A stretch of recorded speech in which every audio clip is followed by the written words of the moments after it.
Hello and welcome. You're watching UTV Live at 6. Good evening. These are the stories making the headlines. I'm in County Louth at the scene of a suspected triple murder after 3 members of the same family were found dead in their home. Really tragic, really nice family, and I suppose there was maybe nothing that would have indicated that something like this would have happened. The deaths of a father and his young daughter in Dublin are being treated as a suspected murder-suicide. And the Sinn Féin president says the Prime Minister has some nerve proposing the introduction of ID cards. Also tonight, a moment of magic as Shane Lowry secures the Ryder Cup for Team Europe. And we have a change in the way through the middle part of the week with some wet and windy weather on the way. I'll have all of the details later with the forecast.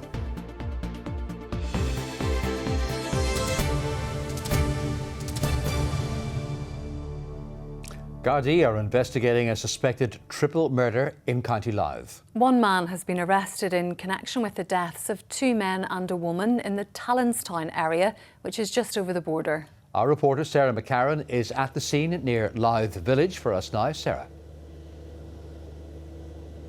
Well, this is the rural area of Drumgowna. It's miles away from the villages of Louth and Talonstown and about 10 minutes from Dundalk.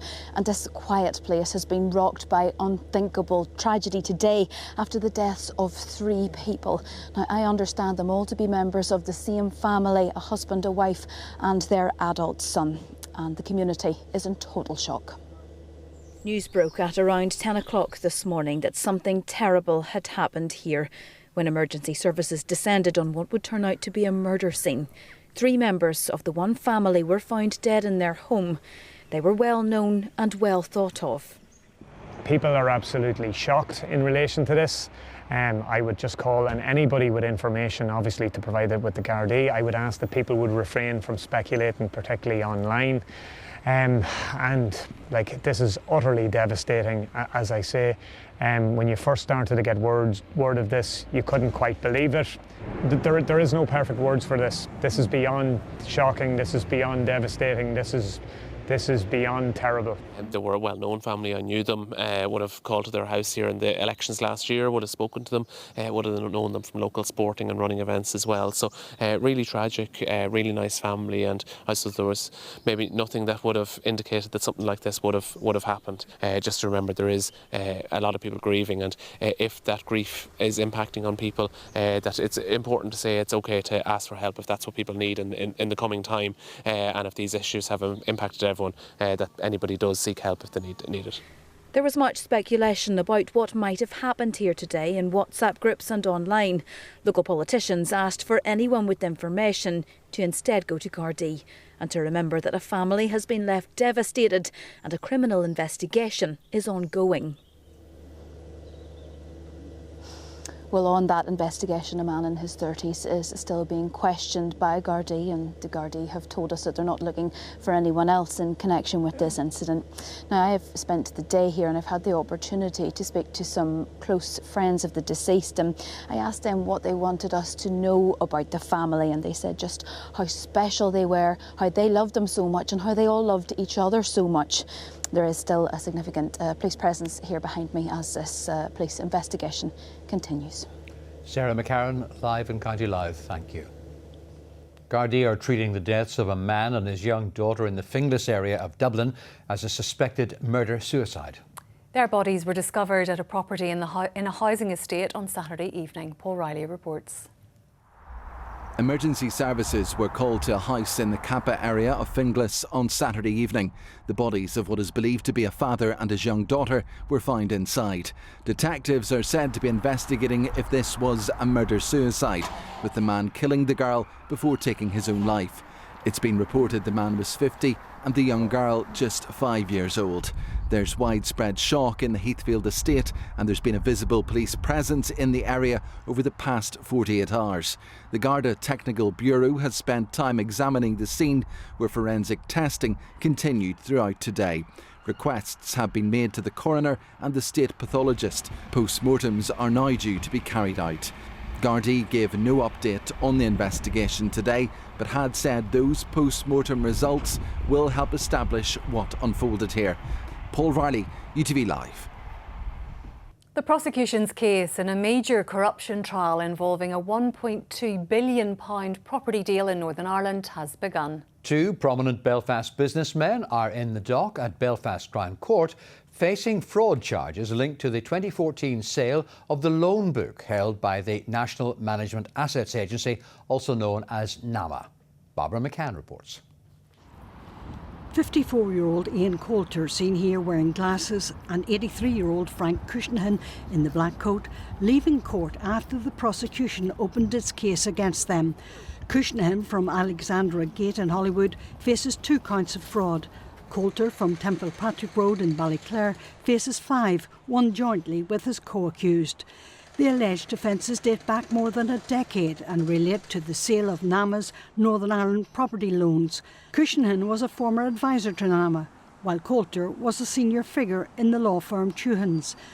They listened from their seats in the glass-fronted dock as Jonathan Kinnear KC opened the Crown case against them. He told the jury that they were both motivated by greed and acted dishonestly, withholding information to ensure that they shared in the massive profits that were available. Both men have pleaded not guilty to all the charges against them. The trial continues. Barbara McCann, UTV Live at Belfast Crown Court.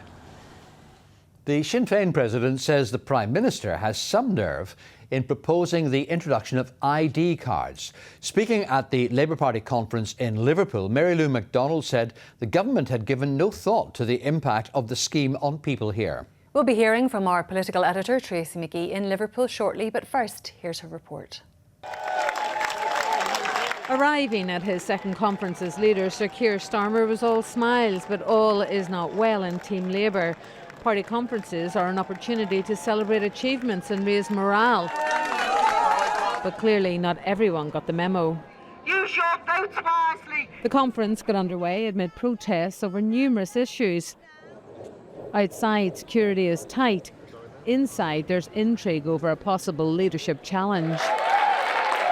Andy Burnham isn't even an MP, but that hasn't stopped speculation that the Manchester mayor is preparing to challenge for the crown. Politics can sometimes make strange bedfellows. The proposal to introduce ID cards has united all sides of the political spectrum, from the staunchly British to avowed Republicans. At their annual fringe event, Sinn Féin President Mary Lou McDonald was making it clear her party will have no truck with what's been labelled as Brit cards. It takes some nerve, actually, for a British Prime Minister to assume that they would enforce a British identity card on citizens who are not British, who are Irish citizens living in Ireland. And I'm kind of astounded, actually, that it seems that there has not been a consideration or an evaluation of this proposal in respect of the north of Ireland.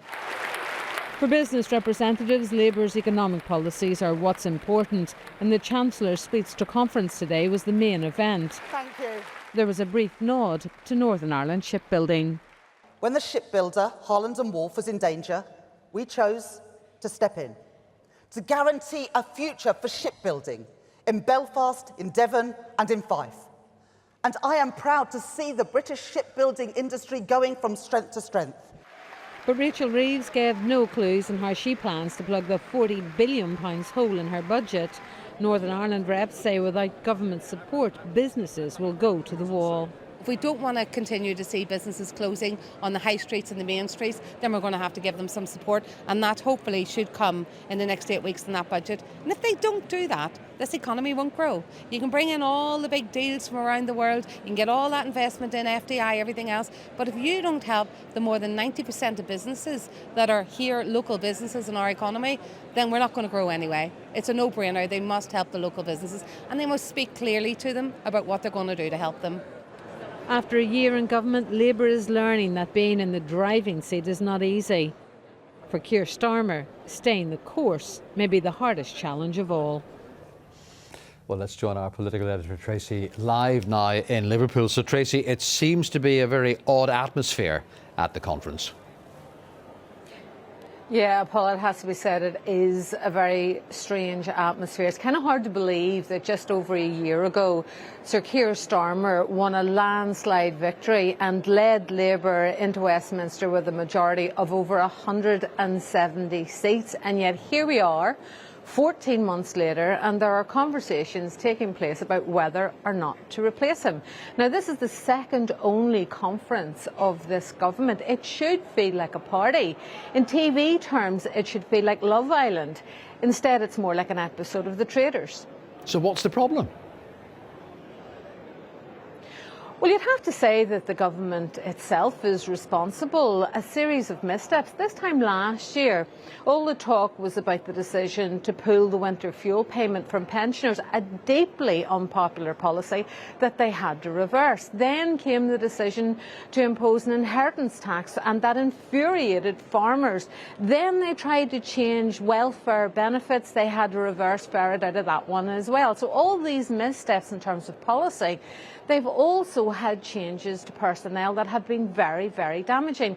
Only a matter of weeks ago, they lost their deputy leader, Angela Rayner, and then they had to sack Peter Mandelson as US ambassador because of his links to the Epstein affair. Again, all of this damaging the standing of the government. And this is all happening while reform is making ground.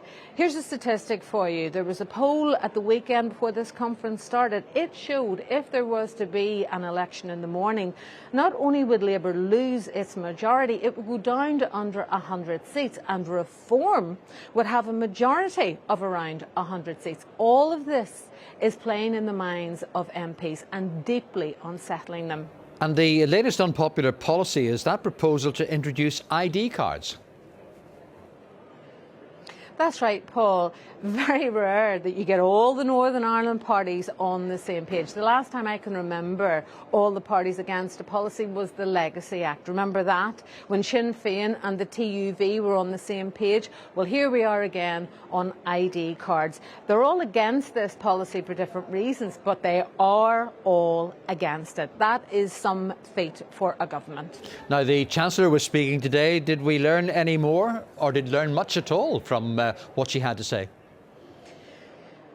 No, a lot of it was in the unspoken. I think she went down well in the hall. She was certainly well received. But here's the fact of the matter. She is looking into a hole in her budget of £40 billion. No answers on how she's going to fill that hole. She has said she's going to stick to her fiscal rules. In other words, she's not going to borrow her way out of this deficit. But that means she's going to have to tax her way out of it. And that could mean an unpopular government will become even more unpopular still. Tracy McGee live in Liverpool. Thank you. A woman in her 80s has died following a two-vehicle crash in the Glaryford area yesterday afternoon. It happened on the Callaghan Road at around 2 o'clock. The woman was pronounced dead at the scene. In a separate collision, a pedestrian died after being hit by a vehicle in East Belfast on Saturday night. The man was struck on the Ballygowan Road. And a motorcyclist in his 30s has died following another serious crash in East Belfast. It happened early this morning on the Castlereagh Road. Police are treating an attack on a fast food shop in Bushmills as a race hate crime. The front window and the door of the restaurant on Main Street were smashed and extensive damage was caused to the inside of the premises. The shop had only reopened following a previous attack in June. A former soldier has admitted having explosives and firearms. Bryce Pounder from Parker Street in East Belfast was due to stand trial on charges dating back to November 2022. But today at Belfast Crown Court, the 37-year-old pleaded guilty to having a pipe bomb under suspicious circumstances, possessing a blank caliber pistol and possessing a firearm and ammunition. He was released on bail to be sentenced next month. Time now to look at the headlines making tonight's ITV News at 6:30. Here's Garrett Vincent. Coming up on the evening news, the Chancellor hints at tax rises in her big speech, but who will feel the pain? We have the latest from the Labour conference. How COVID affected our children. The inquiry hears it disrupted the very fabric of childhood. And Europe's Ryder Cup glory and how bad crowd behaviour left a sour taste. Join me for those stories and more at 6:30. Sixth form pupils at a school in the northwest have been taking part in a stem cell drive to see if they are eligible to be added to the stem cell donor list. The scheme was set up by a PE teacher at Limavady Grammar whose son was saved by cells donated by his brother, who also attended the school. Jordan Moore has the story. A simple action that could have significant consequences. Pupils from Limavady Grammar and surrounding schools taking part in a stem cell drive that hits close to home. Fitness components, but what actually is fitness? What is it? PE teacher Sabrina and her son Caden have been through some tough examinations in recent years. He was diagnosed with very severe aplastic anemia, which is an extremely rare blood disorder. And unfortunately, by the stage we had got it, Caden's bone marrow was completely failing, so we couldn't make red blood cells, white blood cells or platelets. Caden's life depended on a stem cell transplant, which he got from his older brother Ben, something he doesn't let him forget. I'm a bit thankful to my brother, but it's a bit annoying. He always pulls out the I saved your life card whenever I do something. So. While Caden did not have cancer, stem cell transplants play an important role in saving lives of blood cancer patients, something the school is all too familiar with. We have a young man who just left last year and he started his cancer journey in year 11 and he's just finished his A-levels in at university. Then we have a past pupil, Jenny, who donated stem cells and who has helped to save someone's life. So the connection was just there. There was a whole series of coincidences and we thought, let's do something together. Definitely inspiring there for seeing the assemblies there. We just know the other past pupils and how they've made such a good impact and just want to do your part. It's a good opportunity because you're given a life, so why not use it to save one? Yeah, it just makes everything so much more real. It makes you more inspired or motivated to sign up. Currently, less than 5% of those eligible are registered as potential stem cell donors in Northern Ireland. And the message from here is clear. Sign up if you can. It might just save someone's life. Jordan Moore, UTV Live, Limavady. Time now for sport. And here's Ruth in her European blue.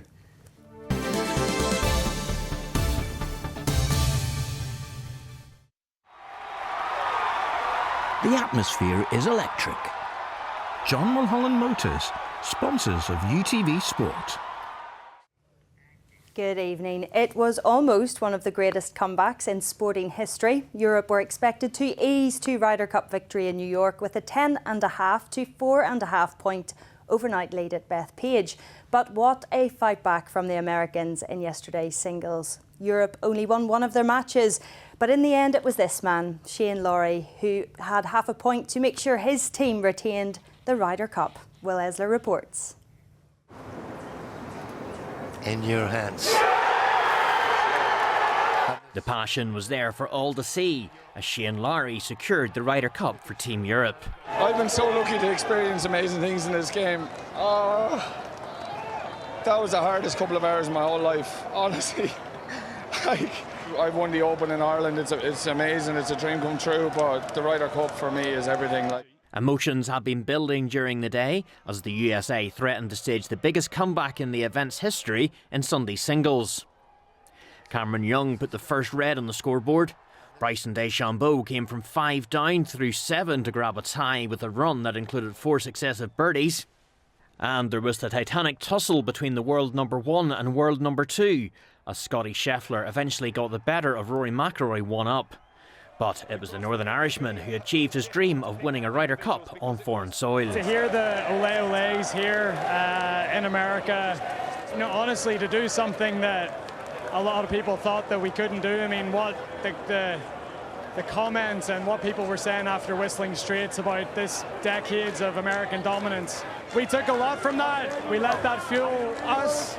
Ludwig Alberg got the only European victory in the singles, but it did nothing to dampen the celebrations, both on the course or on the bus back.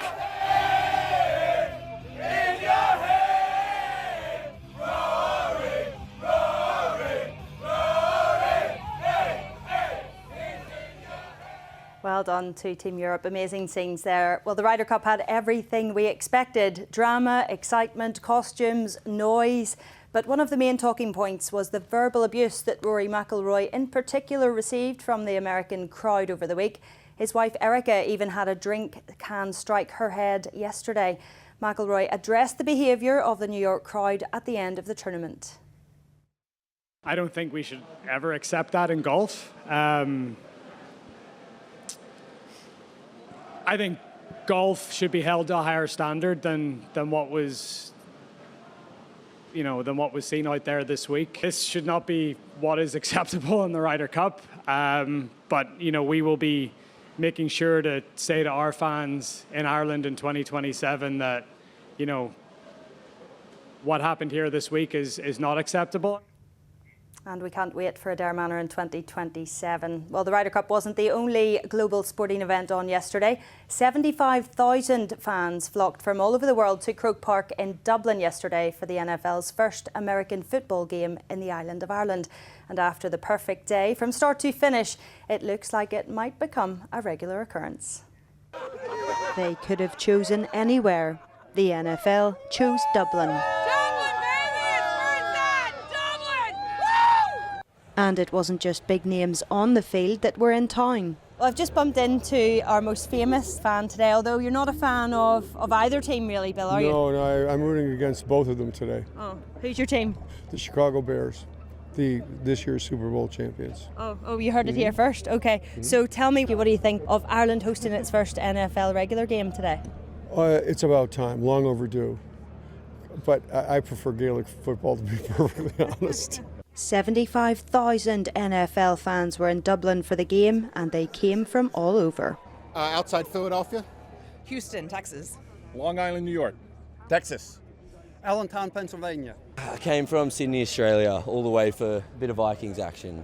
Yeah. It's a long way to come. How long did that take? I know, it's about 25 hours. I think it should have happened sooner, if I'm honest. Hopefully the first step towards an Irish franchise, to be honest. Love it, if that was the case. It is different. My wife's Irish, it's nice to come here and support the Irish, and it's great.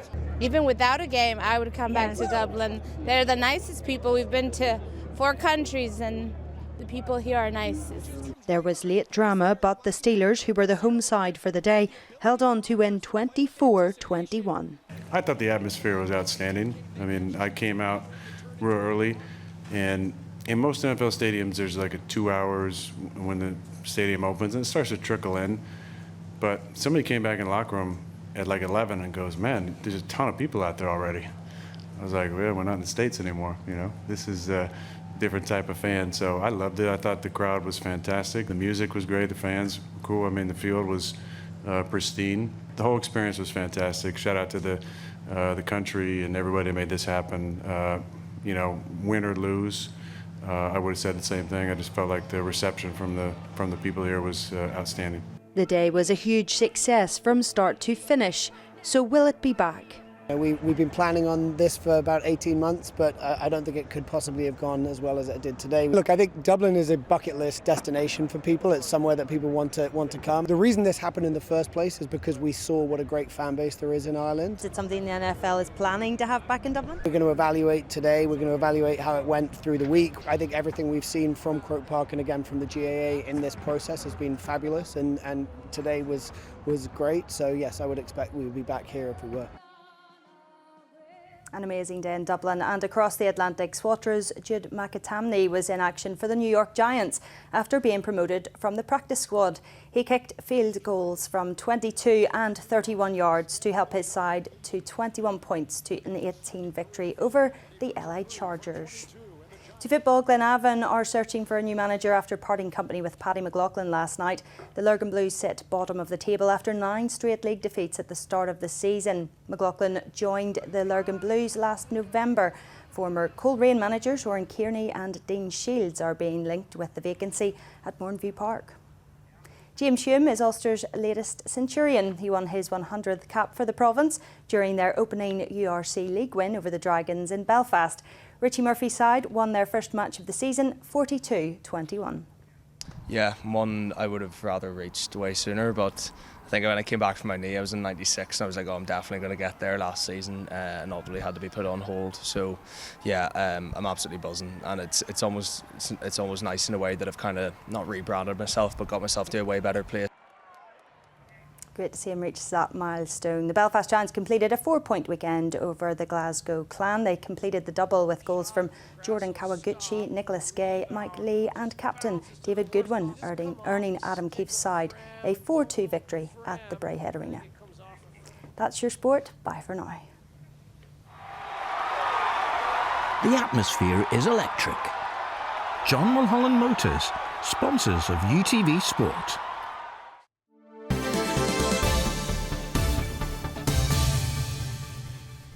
Now let's get a check on the weather forecast. And here's Louise.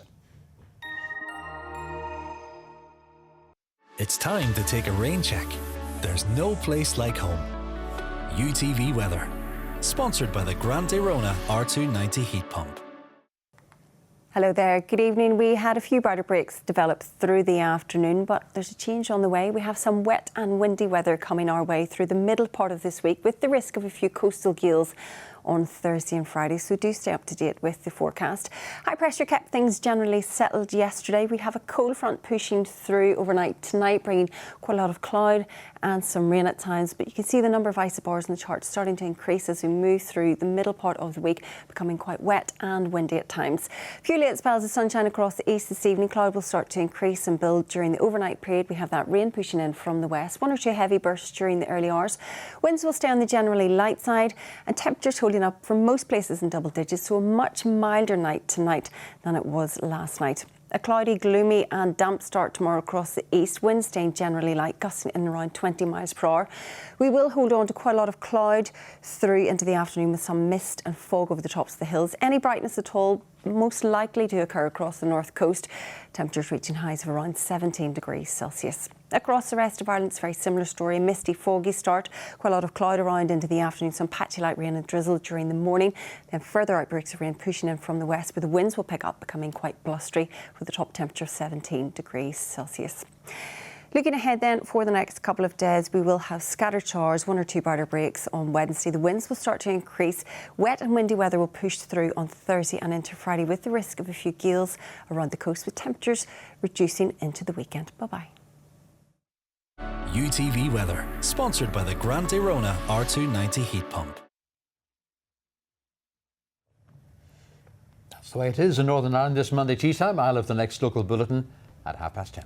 The ITV News continues now with Garrett Vincent. From Paul, from me and everyone on the UTV Live team, thank you for watching and have a very good evening. Good evening.